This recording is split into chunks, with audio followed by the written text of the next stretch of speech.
अब कहते हैं कि ये गजग्राहक कौन थे प्रभु? तो बोले ये दोनों श्रापित थे। सुखदेव भगवान कहते हैं कि जो हाथी था ना, वो इंद्रदुम्न नाम का राजा था। एक बार क्या हुआ कि इंद्रदुम्न महाराज बैठ के तपस्या कर रहे थे और उसी समय अगस्त्य ऋषि पहुंच गए। अब ध्यान में थे तो उनको पता नहीं चला, उन्होंने उन्हें प्रणाम नहीं किया। अगस्त्य ऋषि ने कहा, गज की भांति बैठा है, हाथी की तरह बैठा है, इसमें इतना संस्कार नहीं कि जब कोई ऋषि मुनि द्वार पे आए, कोई महात्मा आए तो उसको प्रणाम किया जाता है। जाओ, जिस प्रकार से आप गज की भांति बैठे हो ना, श्राप देता हूँ कि अगले जन्म में आपको गज योनि ही प्राप्त हो। अब बोले महाराज ये मगर कौन था? बोले ये तो हुहु नाम का गंधर्व था। गंधर्वों का क्या कार्य होता है? मनोरंजन करना, हंसना और हंसाना, इसलिए इनके नाम भी हु हु हा हा ऐसे ही होते थे। तो एक बार क्या हुआ कि देवल नाम के महात्मा एक जलाशय में स्नान कर रहे थे। हुहु नाम के गंधर्व ने देखा तो मन में विचार आया कि चलो आज कुछ हंसी मजाक किया जाए महात्मा जी के साथ। उसने क्या किया, एक मगरमच्छ का स्वरूप धारण किया और जलाशय में गया और जलाशय के भीतर से जा करके ऋषिवर के चरणों को पकड़ लिया। अब ऋषिवर उस समय स्नान कर रहे थे,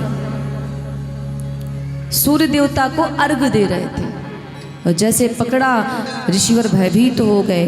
और जब भयभीत हो गए तो हुहु नाम का जो गंधर्व था हा हा हा करते हुए प्रकट हो गया। अरे महाराज आप तो भयभीत हो गए, मैं तो आपको प्रणाम करने आया था। ऋषिवर को बड़ा क्रोध आया, उन्होंने श्राप दे दिया कि तुझको मगरमच्छ बनने का बड़ा शौक है, बड़ी इच्छा है तेरी कि तू ग्राह बन जा, तो जा मैं तुझे श्राप देता हूँ कि अगली योनि तुझे ग्राह योनि प्राप्त हो, तू ग्राह बन जा। अब ध्यान देना, एक ने प्रणाम नहीं किया तो श्राप मिला, दूसरे ने प्रणाम किया तो श्राप मिला। नहीं करने पे भी श्राप, करने पे भी श्राप। तो कहा प्रभु उन्होंने नहीं किया तो समझ में आता है कि उन्होंने श्राप दिया, अब इसने जब प्रणाम किया तो क्यों उसको श्राप दे दिया? सुखदेव भगवान कहते हैं ना कि प्रणाम करने का भी एक नियम होता है। हम देखते हैं आजकल तो लोग प्रणाम करना भी नहीं जानते किसी को। मैंने बहुत से लोगों को देखा है, लोग घुटने को छू के प्रणाम करते हैं। पूरी विधा ही बदल दी।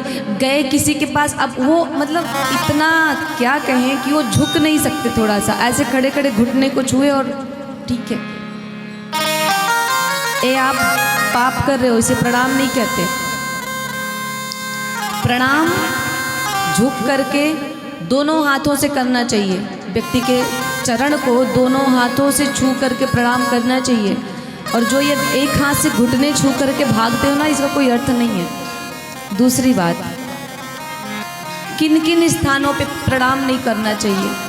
कोई व्यक्ति सो रहा हो तो उसे प्रणाम नहीं करना चाहिए। कोई व्यक्ति भगवान की पूजा कर रहा हो अथवा कोई व्यक्ति मंदिर के भीतर बैठा हो तो वहाँ जाके प्रणाम नहीं करना चाहिए। कोई व्यक्ति ध्यान कर रहा हो नहीं प्रणाम करना चाहिए। कोई व्यक्ति स्नान कर रहा हो नहीं प्रणाम करना चाहिए। कोई व्यक्ति किसी की अंतिम क्रिया करके घर वापस आए तो प्रणाम नहीं करना चाहिए, दोष लगता है। और एक बात, ज़बरदस्ती आशीर्वाद नहीं लेना चाहिए। ज़बरदस्ती हाथ पकड़ के नहीं मुझे आशीर्वाद दो, ये आशीर्वाद देने लेने की चीज़ नहीं होती। सत्य कह रहे हैं, ये मन का भाव होता है। आशीर्वाद मुझे देना होगा ना आपको, अगर आपको देख करके मेरे मन में भाव आया तो वो स्वतः ही फूट पड़ेगा।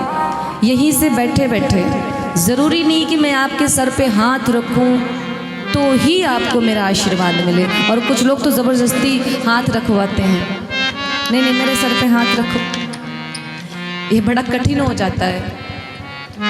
ऐसे ज़बरदस्ती मत किया करिए। आशीर्वाद अच्छा, भगवान का हाथ पकड़ के रखाते हो क्या आपने शीश पे, पर वो आशीर्वाद देते हैं ना। और सदैव हर किसी के चरण भी नहीं छूने चाहिए, खास करके स्त्रियों के लिए है ये। आपको हर किसी के चरण छूने की आवश्यकता नहीं है, आप प्रणाम करो, वो भी दूर से प्रणाम करो। पति के चरण छुओ, अब पति के चरण तो छुएंगी नहीं, क्यों? अरे मैं इनका चरण छूऊंगी क्या, अभी कल तो मेरे इनकी हो गई थी बहस। लेकिन पति को भी चाहिए कि प्रणाम करने वाला कर्म करो आप, ऐसा नहीं है कि पत्नी को अपमानित करते रहो। जड़ी बूटी पी करके आओ, सेवन करके आओ तो पत्नी आपको प्रणाम करे तो आपको प्रणाम करने वाली नहीं है। यदि परमेश्वर बनना है तो परमेश्वर वाला कर्म आप कीजिए। अब पता चल रहा है कि आप मधुशाला से वापस आ रहे हैं और पत्नी को अपशब्द कह रहे हैं, मारपीट कर रहे हैं, और अब इतना करने के बाद आप विचार करते हैं कि ये मुझे सुबह उठेगी तो प्रणाम करेगी। भाई प्रणाम नहीं करेगी वो आपको, वो गालियां देगी ऊपर से। कभी तक सो रहा है ये, काम भी करो।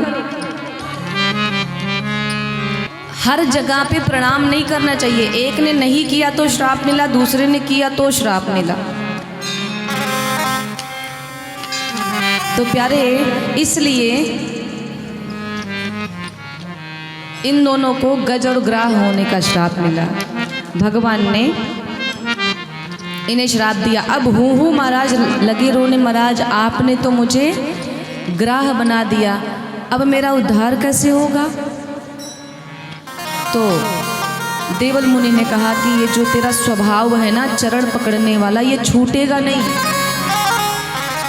ऐसे ही तू चरण पकड़ते रहना, किसी दिन भगवान के भक्त का चरण तेरे मुख में आ जाएगा, उसी दिन तेरा कल्याण हो जाएगा। बोलिए भक्त वत्सल भगवान की जय हो।